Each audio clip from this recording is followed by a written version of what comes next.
Welcome to Roose's Book Club. My name is Ryan Robinson, Parent Chief. I'm the founder and director of Future Leaders Bermuda and Roose's Book Club. And my name is Simbert Smith, and I am one of the co-founders of Roose's Book Club. And we want to welcome you back to our second season. This is our second season of Roose's Book Club. We've had a bit of a hiatus from the show, and we just want to give thanks. We want to say thank you to all of our listeners. We've had a lot of positive feedback and a lot of people asking when we'll be back. So for those of you tuning in for the first time, Roose's Book Club is a sub-project of Future Leaders Bermuda, and the intention is to bring a higher level of discourse and discussion to Bermuda and the public around some of the root causes of issues impacting Bermuda, as well as the Black community today. And so for those of you listening for the first time, this is our first episode of our second season of Roose's Book Club. We've been grateful to be on Hot 107.5 over the course of the past year, where we had our first season, which was all around foundations. And we're going to start getting into this second season because, as we mentioned, for those of you who have been listening, this is an educational journey. So with all of those things in mind from the last season, our basic rules, which we've covered, we want you to engage with us over the course of this season as we dig deeper into some of the issues impacting Bermuda today. For those of you who want to follow along, Roose's Book Club on Instagram, Facebook, that's ROOSESBOOKCLUB. You can also go to www.futureleaders.bm and search up Roose's Book Club. With that being said, I'm going to turn it back to you, Simbert. Why don't you take us into a little bit of a recap of the last season, and we'll set the stage for this one. So last season, we laid a foundation by asking the question, how did we get here? How do we get here as a people, as a nation? And the whole point of last season wasn't to just jump off into listing all the problems, listing all the solutions of the social issues that we face, but we wanted the focus to be on the beginning. Go back in history, discover where these issues actually started, and examine the how, the why, the when, and who was orchestrating a lot of the, I guess we can say, societal problems that we find ourselves experiencing in Bermuda today. We have created this curriculum and a lot of our talking points around the books in our curriculum, which were curated by the outers for us. And we had 3 books that we delved into. We started with The West and the Rest of Us, White Predators, Black Slavers, and the African Elite by Chinwezu. The second book was The Experience of Racism in Bermuda and Its Wider Context by Dr. Eva Hudson. And then The Destruction of Black Civilization from Chancellor Williams. And the purpose of that entire season and those books that we covered was really to, as we talk about a lot of the issues facing Bermuda today and our community, we didn't want to just jump into Band-Aid fixes or trying to think of the solutions. It's very important that we understand how we got here, not just as a Bermuda society, but also as a people. And so when we looked at those books that Simran just mentioned, we went before colonization and before slavery to understand a little bit about the foundations of our society, of our culture, and our community, so that we could really explore the ways in which they were disrupted. We talked about how colonization took its toll in 3 different realms primarily. And that is the economic realm, when we talk about resources and finances and the way that resources are allocated in our society and what is valued. We talked about the cultural and social context in terms of our norms, our values, the way that we as a people interact and relate to each other. And we also talked about it from a political realm in the sense of just the structures. We talk about the Westminster system. We talk about the way that we govern, the way that we make decisions. And when we talk about Chinwezu's book, those are the 3 areas that really we saw the biggest impacts and manifestations of colonialism. And we applied that in the local Bermuda context. So if you want to catch back up on those episodes from that last season, go on our YouTube page. You can get there via our Facebook or our website or our Instagram. That's Future Leaders or Roose's Book Club. Search it up on YouTube and you can catch all of the previous episodes. But the importance of that season was really, before we start to dig deep into who we are and what the solutions might be to a lot of the problems we face, we needed to lay some foundations. And so that's what we talked about in the last season. What are we talking about in this one, Sam? Well, this season, we're going to continue exploring the themes of like race, self-image, But this time it's going to be from the psychological point of view. So last season, like you said, right, we looked at a lot of almost like external factors, right? Economics, culture, politics. But now we're turning it inwards. So how do we view ourselves as a people? How our own perceptions directly influence our reality, specifically through the lens of a black, like from black people, from black individuals. And the books that we're going to focus on this season are Black Skin, White Mask by Frantz Fanon, and Black Power, the Politics of Liberation by Kwame Ture and Charles V. Hamilton. And we hope that going back to season 1, we hope that the audience understood that the first step towards nation building and empowerment is about learning how our past has shaped us today, understanding the importance of knowing that past. And so we're taking that into this new season also. How is it that our own perceptions, our own understandings of ourselves, how is that also impacting our self-determination and our ability to build community, to build nation, right? So we're going to explore how oppressive ideologies have been used as a means to justify the political, economic, and psychological control of individuals. And the overall, I guess, title theme, sorry guys, I need to slow down a little bit. But the overall theme is perception and reality. So if last season was on foundations and like Sim said, looking at a little bit about how history impacted us as a people, how we got here, we talked about history not just in the context of dates and events, but connecting the dots between how and why. We talked a little bit about the strengths and weaknesses of our culture and us as a people and how that was allowed to be used in order to create a condition where we were enslaved, where we were colonized, where we became non-self-determining. And so having covered those basic foundations, this season is perception and reality. It's going into the individual mind. It's looking at the ways that we as individuals interact with our society in the context of colonialism, race, that mantle slavery. The importance of this is, well, if we understand the structures, we understand the systems, we understand the how we as a people got here, and then now we also understand individually how we navigate the world because of those things, it allows us to potentially take that next step to look in and seeing why we haven't been able to make the progress we would have liked to make and the changes that we need to make within in order to contribute positively to the community in that way. And so as we get into this season 2, we really hope that you will engage with the material, go out and get the book, Black Skin, White Mask by Frantz Fanon, as well as The Politics of Liberation by Kwame Ture and Charles Hamilton. And we're going to delve deeper into our own minds, looking within. Frantz Fanon was a psychologist, and his studies around race focused a lot less on the political atmosphere and a lot of the big events and the big movements that you see in the world around Black power and things like that. His focus was really in the mind. How are we navigating our day-to-day life in the context of everywhere from relationships to language and how we speak to the decisions we make in terms of education and employment? How do we as a people contribute to the problem based on our own insecurities?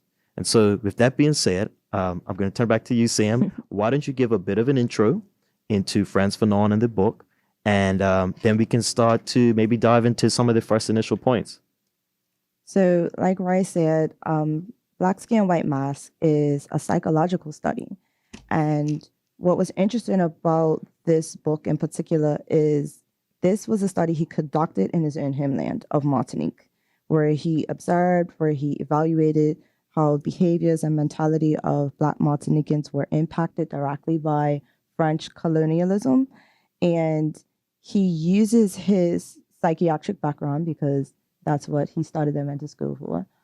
He uses his psychiatric background to really kind of pick apart, examine, question, and challenge why it is that in his time, Black Martinicans had the views that they had, and how they were directly impacted by like French colonialism, how those ideas that they held about themselves came to be.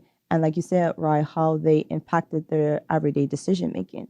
he touched on how Martinicans kind of aspired to French colonial standards because of the way that they felt about themselves.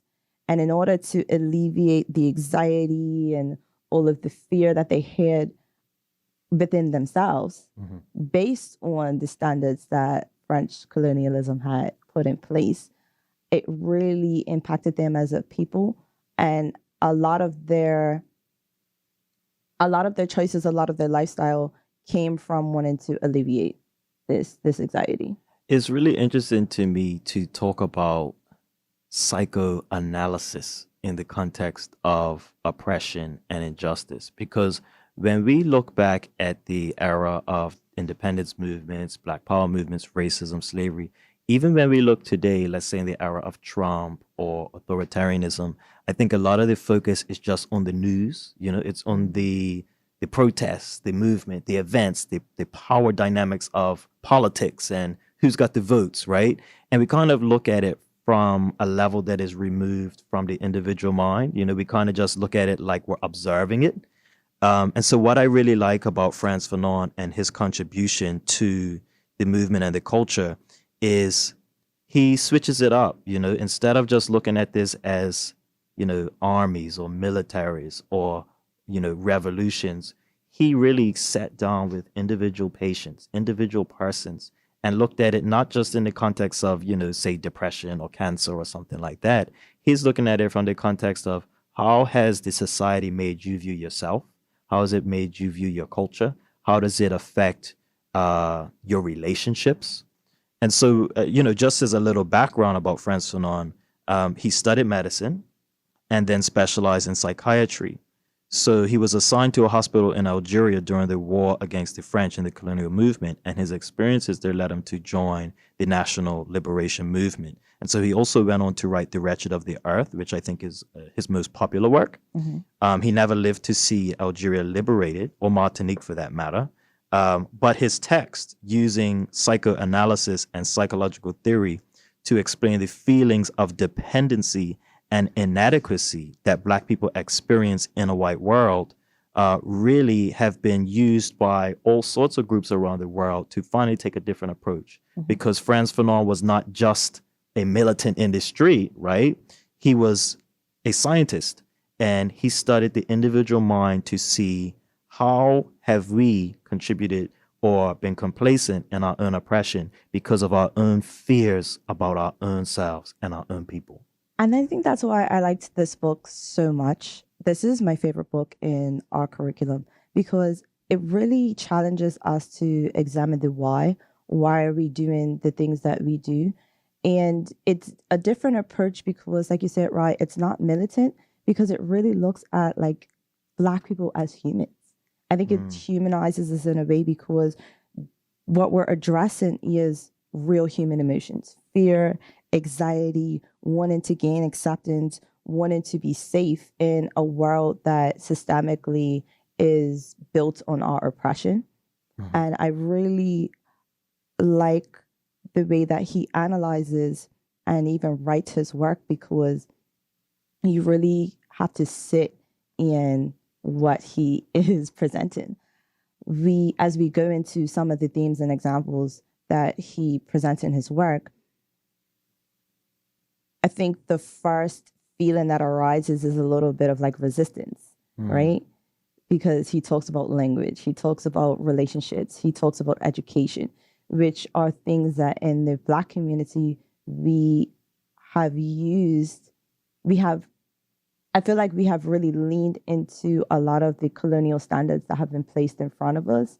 And it's not because we have been helpless or powerless. It is because that they're using human desires. They're using things that we actually do need to survive and to thrive in the world as a tool to keep us oppressed and to keep us kind of locked into this box and into the gaze or into the perception of what they want us to be.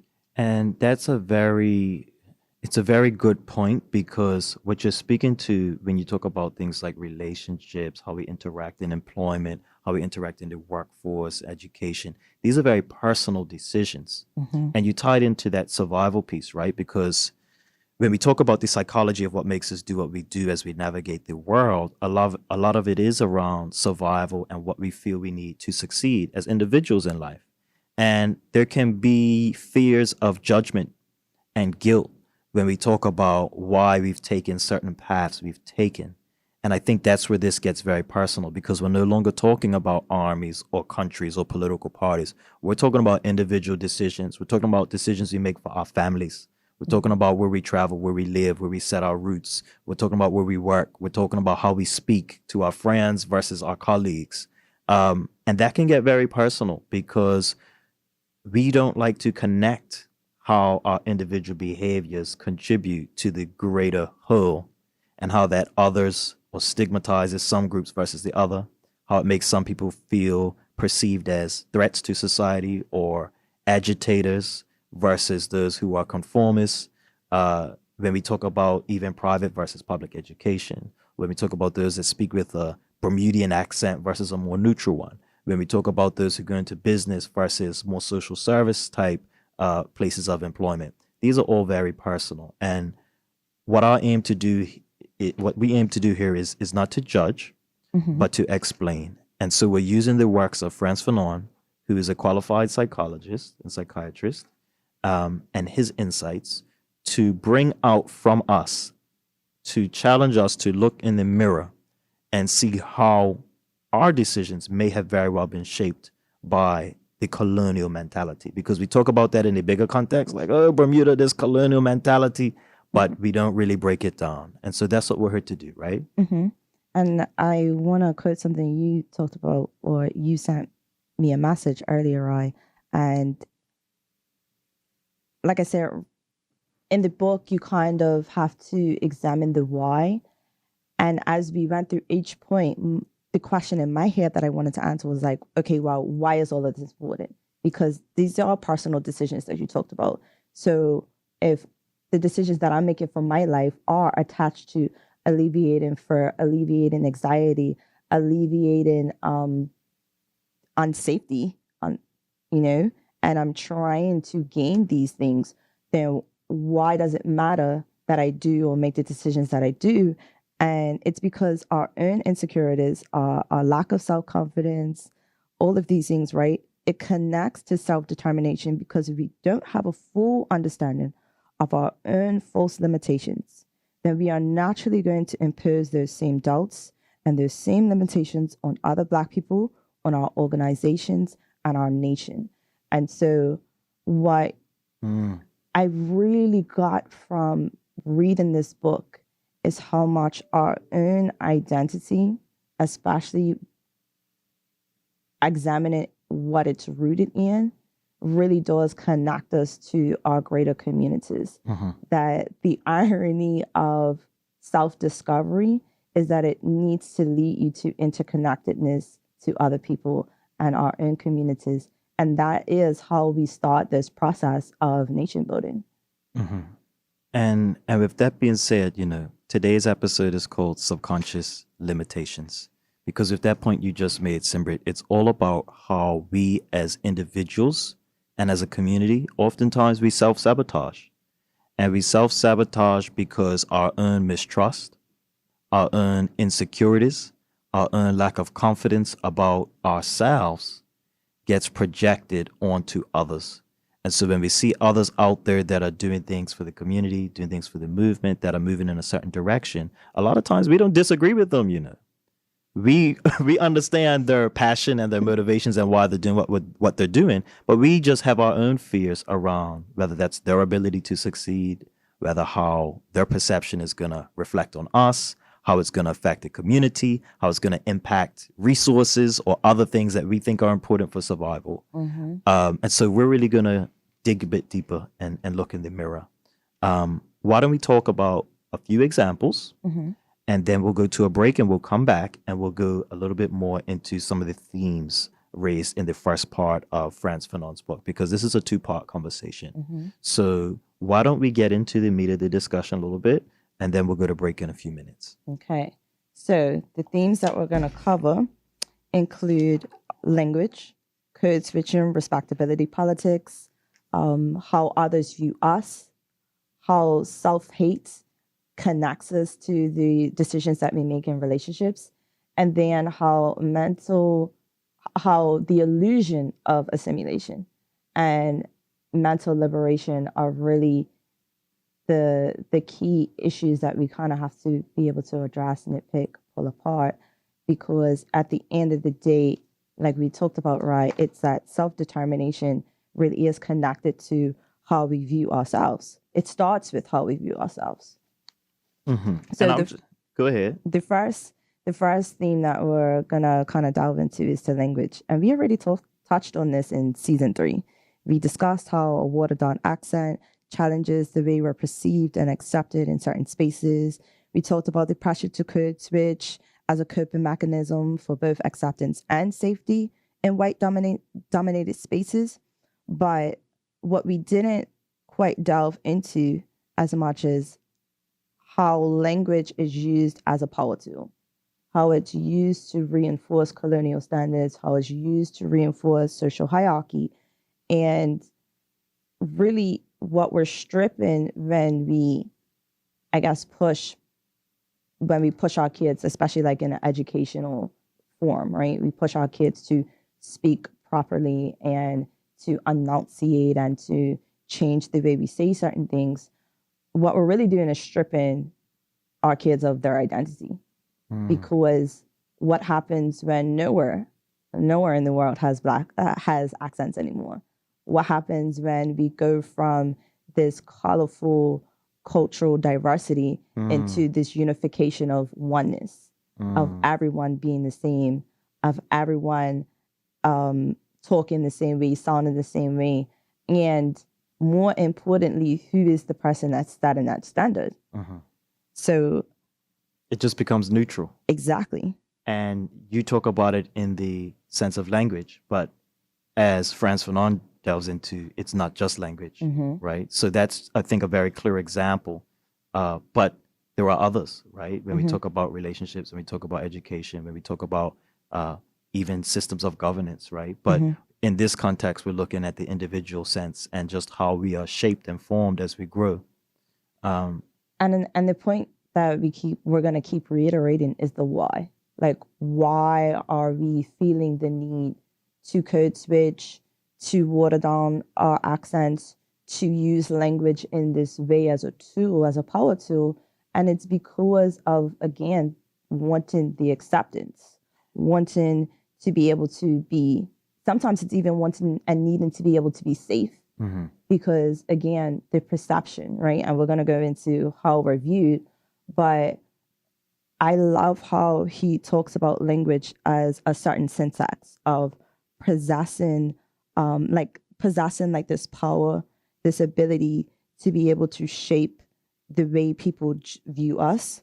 He says on page 4, yes, I must watch my diction because that's how they'll judge me.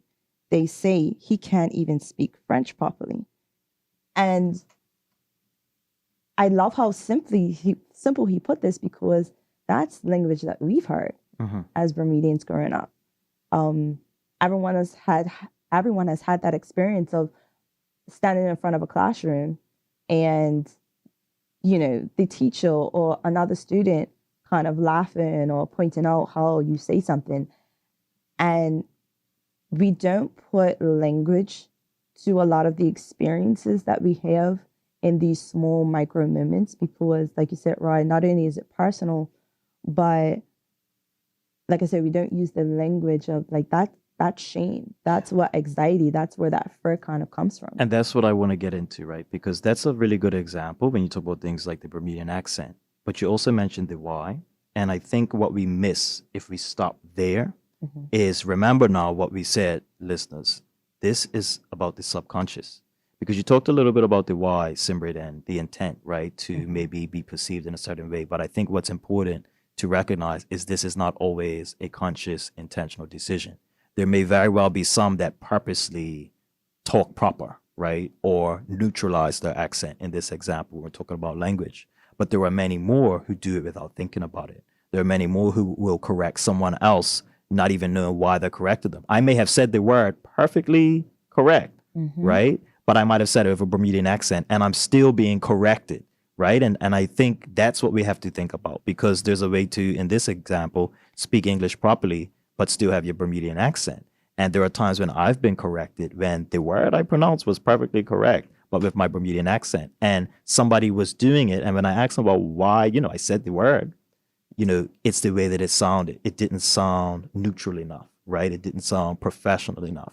And I think it's important to recognize that subconscious piece, because many of us engage in these types of activities without thinking about it and without the intention of assimilating or neutralizing or erasing culture. And that's exactly why this episode is around subconscious limitations, because it's all about the ways in which we may do things without even recognizing the how or the why, but it still has the same effect. So, Fanon's studies, as he went throughout his experiences and his experiments, revealed that the psyche of Black people was so self-doubting and negative that it brings our worst fears to life. Our own insecurities, our own lack of self-confidence and self-hatred cause us to self-sabotage. So you used one example of language. We can maybe Bermudianize that a little bit and talk about how it manifests here before getting into some other examples after the break. Roose's Book Club is presented to you by Future Leaders Bermuda, registered charity number 1009. The views expressed on this program do not necessarily reflect the views of our organization or any of us in our professional capacities. However, the content of all discussions is rooted in carefully curated learning material, and in that sense, not everything expressed is merely an opinion, but a reflection of our research and the aims and objectives of our organization as a whole. In all our activities at Future Leaders, we encourage independent thought with a community-centered and social justice-minded approach that enables listeners to gain a better understanding of themselves, disrupt the status quo, and take charge over their futures. We ask you to listen with this in mind. Welcome back to Roose's Book Club. We are on Season 2, Episode 1, Subconscious Limitations. So from those of you who were listening before the break and those of you who are just tuning in, you can learn more about Roose's Book Club at futureleaders.bm, or you can go to roosesbookclub.bm. That's ROOSES Book Club.bm. We had a caller who asked what book we're reading and talking about today. We are looking at Frantz Fanon's book, Black Skin, White Masks. And the crux of today's episode and this season is all around perception and reality. How are the ways that our identity has been formed and shaped in the context of race and colonialism affected the way that we interact in Bermuda society today? How do we potentially self-sabotage community progress based on our own doubts, our own insecurities, the way that we perceive ourselves, and the way that we think others perceive us?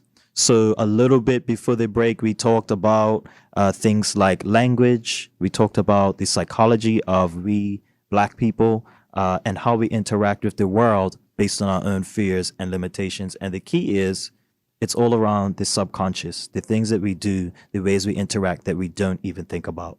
So, Simrit, I'm going to turn it over to you to talk a little bit about some of the learning points that we extracted from Frantz Fanon's book.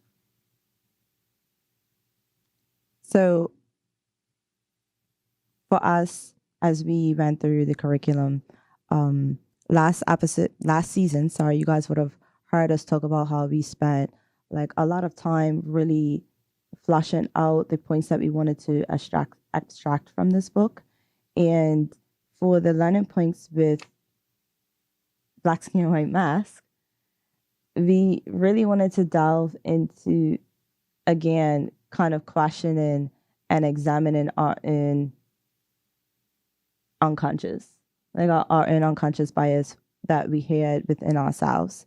And one of the points that it really led us to is how people view us, like how are we viewed, the lens in which we are, I guess, examined and judged, and how that impacts us. And we also wanted to really break down this, like, how does that view then, how do we take on that? Like, how do we take on that view? One of the points that Frantz Fanon makes in his book is being in that lens, being in that gaze, that viewpoint, how it kind of like traps us in it. So if we can only see ourselves from this one view, from this one perspective, and it's not a view or perspective that had us at the center of it, that isn't about connecting us to an identity, that isn't about trying to uplift us as a people, how does that gaze in impact everything that we do? How does that reflect in our own understanding of ourselves? How does that impact the way we are able to move through society? And so this next point that we're getting into about how people view us, what came to mind when I was reading this is the psychological impact of the two Bermudas that you always heard about growing up, right? So we hear about it again from like this external view, right? What schools you can go to, what neighborhoods you can live in, what job opportunities you can have access to. But for me, as I read through this book, I think about the unconscious, how that impacts our unconscious bias against ourselves in a lot of ways. Why is it that we don't want certain people in our houses? You know, how the housing crisis is a big topic in Bermuda right now. It's really difficult to be able to find a house, to find a place to stay. And I know that when you talk to the average Bermudian, and this is even outside of a race context, sometimes it comes down to like who's Bermudian and who's not, right? Who are we most comfortable in having in our homes? Why is it that we trust a foreigner to be in our space versus a Bermudian? Why is it that when we are kind of scrutinizing or viewing people through a lens, why is it that it's a Bermudian that we have more caution with than we do a foreigner? And it's not based on anything outside of the fact that we just know that this person is a local. But it's also not just a Bermudian thing, but it also comes to race as well, right? Because we also know that not all expats or foreigners are treated equally. We have certain perceptions when it comes to those of an Afro-Caribbean background that we don't have with others. And I think that has a lot to do with the way that we view ourselves. And so I think the two Bermudas is a good frame to look at some of our subconscious limitations in as well, because it talks about basically being othered. And for those who have studied or gotten into sociology and psychology, we know that in any group, in any society, you have this concept of what is considered normal and acceptable and what is considered the other, the external, right? Whether that's the foreign, the outsider, or the threat to the main group. And so we've looked at, before the break, just like in the context of language, how there is some otherization that happens when we speak with our raw Bermudian accent versus when we talk, quote unquote, proper. And subconsciously, that manifests in ways that we don't even really think of. But, if you imagine growing up a school presentation, how do we perceive the student talking with a raw Bermudian accent versus the ones talking with an American or neutral accent? Even if they're saying the same thing or making the same point, we often subconsciously attach a certain level of intelligence to the way that one articulates themselves. If I speak more clearly, if I speak in a neutral tone, then that is received better or as more intelligent or more valid than if I speak in my Bermudian accent. And that's just one example. But the reference to the two Bermudas is important because that doesn't just happen in school. It doesn't just happen to children, right? When we think about our young, bright Bermudian minds in, let's say, international business or the corporate space, how are they speaking at work versus when they come home and when they're around the brethrens? Are we switching, when we talk about code switching, are we attaching not just the language for comfort, but for intelligence, for representation, for the way that we advocate for ourselves? How does that impact us as a people psychologically? That's just one example. And we've talked about language a lot. There are other examples too. And we see it a lot in the workplace.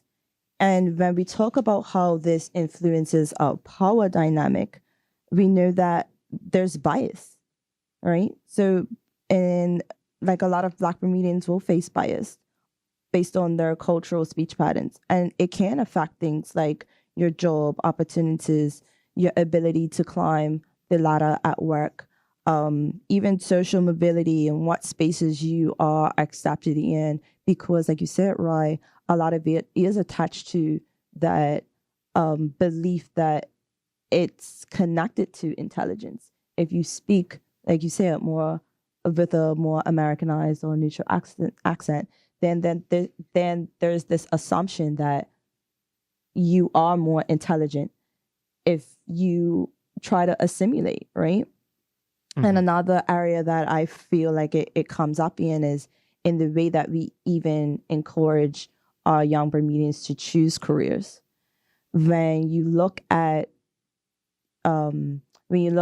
Bermuda of old, and it does have its roots in slavery and colonialism, but the backbone of Bermuda community was built on an economic level, was built in the trades.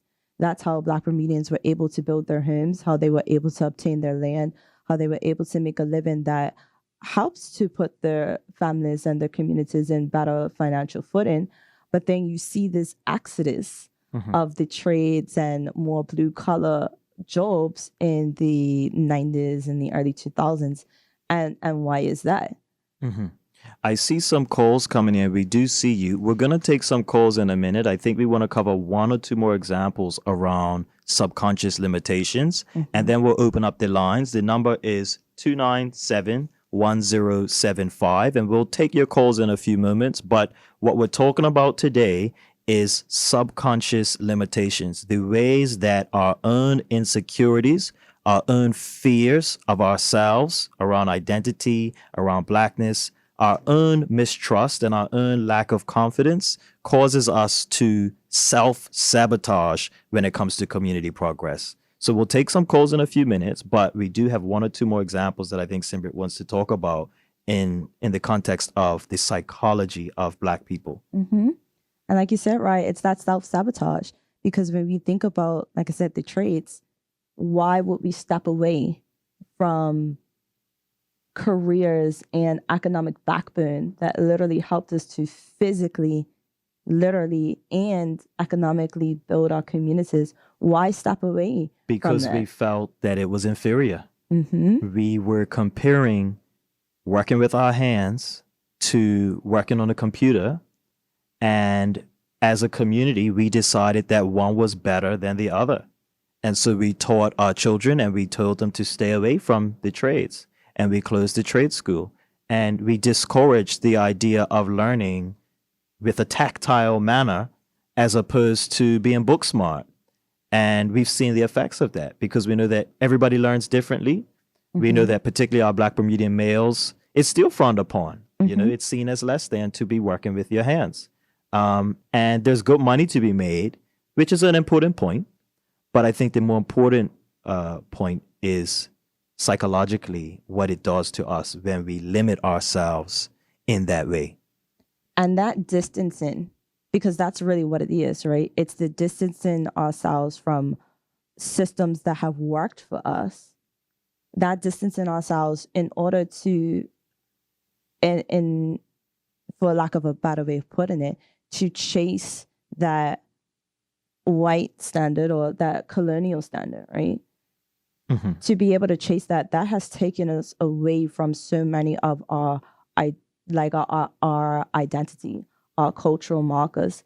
And so on a kind of subconscious level, because that's what we are talking about today, how has that also impacted our distance from our culture?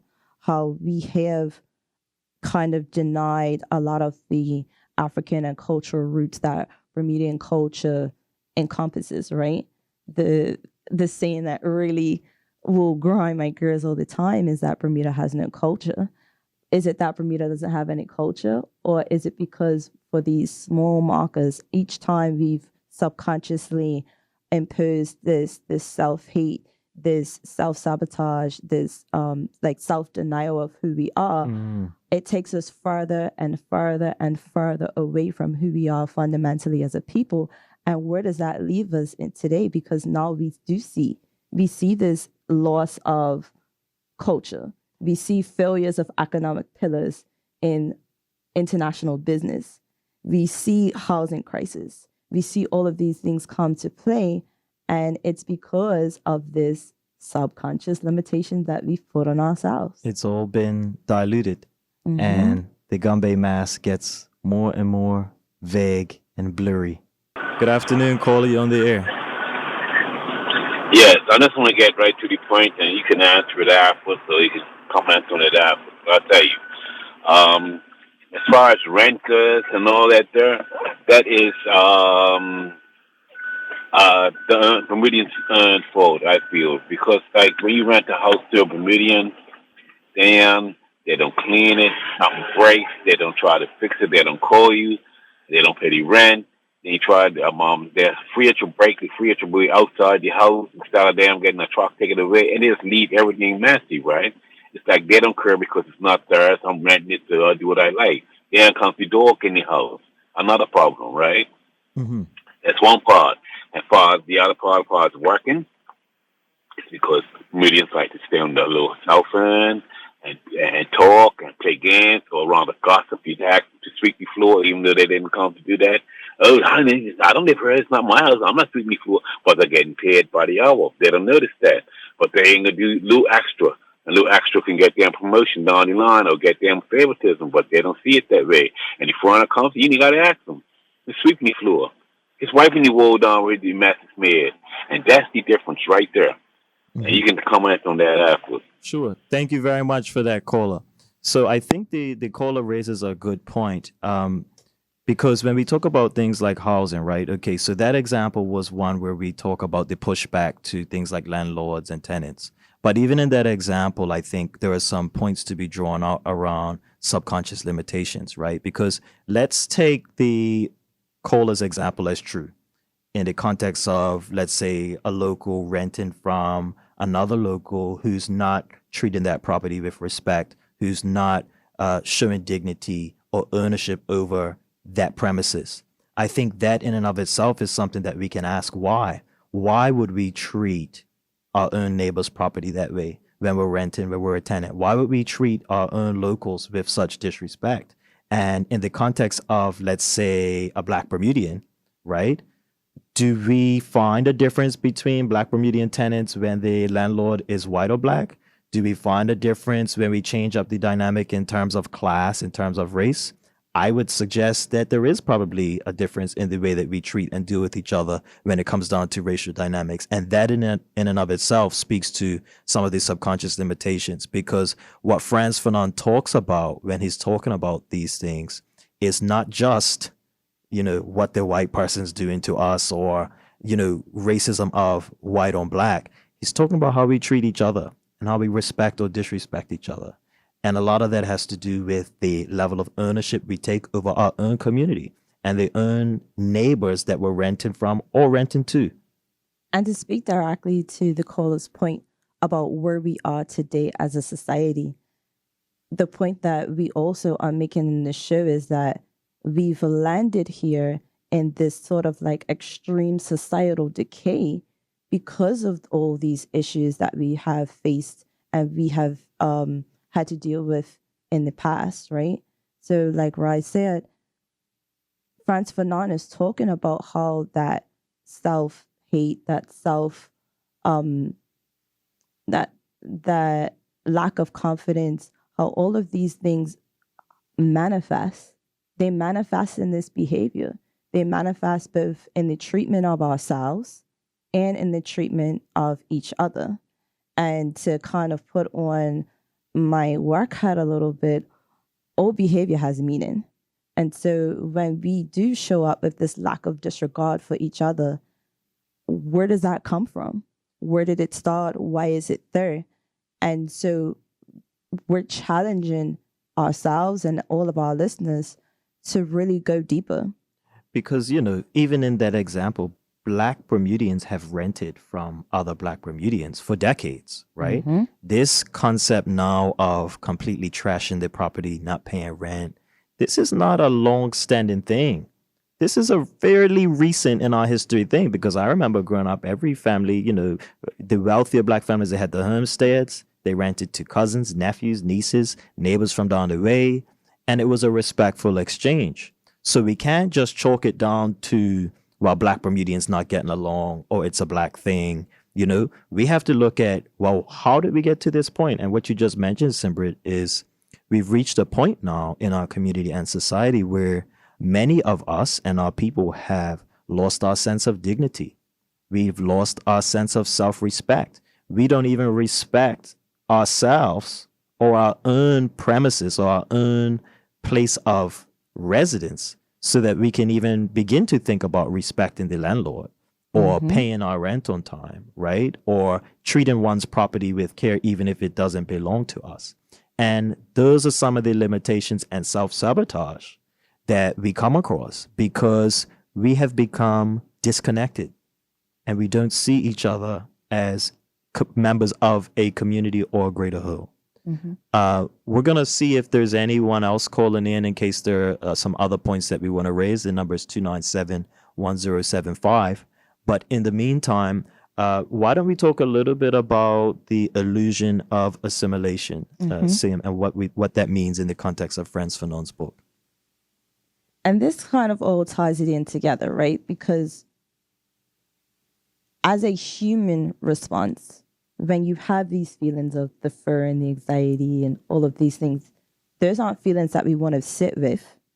And so I think in a lot of ways, assimilation has been a natural human sort of response to a lot of the oppression that Black people have faced, right? And in episode 4 of last season, when we talked about the personality of politics, we talked about how Bermudians in the past equated the end of segregation and the start of integration as a path forward into a post-racial era, right? That many saw the PLP's election as proof of a post-racial Bermuda. But, we are now in the year of 2025, and we are experiencing, like I said earlier, the effects of cultural loss, how failure of economic pillars like international business are putting more economic strain on the island and on individual households, how the housing crisis has moved us into a space of not being able to even trust our fellow Bermudians to even share space and community with us, right? And the main point that I can gather from this is that assimilation didn't save us, that it didn't advance Bermuda as a country, that it didn't advance Black Bermudians and our place in society, and that if acceptance isn't an indicator of racism, acceptance isn't an indicator of the end of racism if it requires Blackness to be stripped away. And so that's what we talk about when we look at the ways that we have sacrificed our own identity, our own cultural values, the ways that we work with each other in pursuit of what we see as success.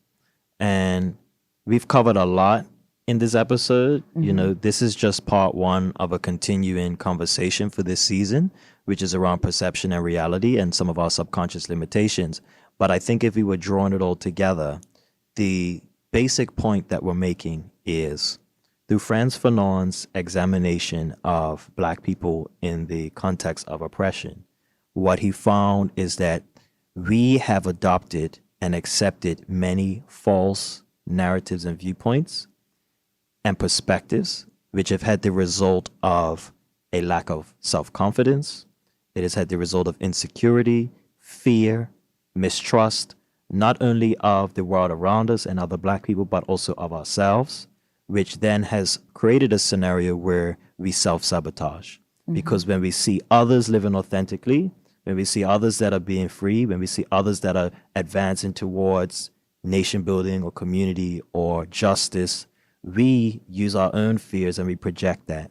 And that manifests in every aspect of life, from relationships to work and education to, as Nicola mentioned, even the way that we treat our houses and our neighbors' houses. And so the importance of this episode is, in what ways are we limiting ourselves and not even being conscious of it based on this long-standing colonial mentality? Mm-hmm. And the point that we want to leave readers with is that, like, Black identity has to be examined, right? We have to really kind of question and sit with who taught us this? Where does this idea come from? Why is it that we believe it? Why is it that we believe it? And how does it actually serve us individually, like on an individual level? And is this also a standard that I am trying to hold other people to, the people that are right next to me in my community? Is this a standard that is helpful for them? And what is it rooted in? Is it rooted in the trauma of colonial history? Is it rooted in the need to assimilate to a European standard? Does it help me to connect to my roots and my Black identity, or does it draw me away from it? And am I doing it simply just to alleviate the fear and to cover up the self-consciousness and the self-disbelief? Or does it help to advance me in society based on what I see around me? So we've come to the end of today's episode. But before we go, I just want to leave you with a few takeaways and things to contemplate, right? So as we prepare for the rest of this season, which is all around perception and reality, the entire point is questioning our beliefs and our belief systems and what we think to be true from what the actual reality is. And so some of the things we want to leave you with: what areas of life are or have you in the past subconsciously or consciously used whiteness or otherization or foreign as the measuring stick? In what ways in life and in your reality have you sort of compared yourself to the other or another standard outside of our culture? If you had to choose the skin you were in, what complexion would you choose and why? Where did the idea of Black identity come from and who taught it to us? How do our cultural values influence the relationship we have with ourselves and each other? Is it possible to stand in authentic Blackness and Black Bermudianness without causing offense to others? Or was other or whiteness created in direct opposition to us from the start? We want you to think about some of these questions in the context of reclaiming our cultural identity as a tool for true community progress. Because as long as we have some of these subconscious limitations around our authentic selves, as long as we're diluting our own culture for fear of survival, then we're going to continue to have problems which trickle down right into the tenants we have at our property, gang and gun violence, education, the professions that our young people enter into, the systems we have of government. So this is just beginning to scratch beneath the surface at an individual level. And when we come back on our next show, we'll connect how some of these themes cause grief and influence the breakdown of Black communities and our ability to be self-determining. So with that being said, we'd like to thank you for listening to today's episode of Roose's Book Club. This was season 2, episode 1. And we'd like you to go on our website, futureleaders.bm, click on Roose's Book Club, or you can go direct to roosesbookclub.bm. That's ROOSESBOOKCLUB.bm. And you'll be able to view the list of books that we're going to cover in this season, our upcoming episode dates, and there's also a link to a YouTube page where you can watch previous episodes and catch up to speed. So with that being said, thank you for listening to Roose's Book Club, and we'll see you again in 2 weeks.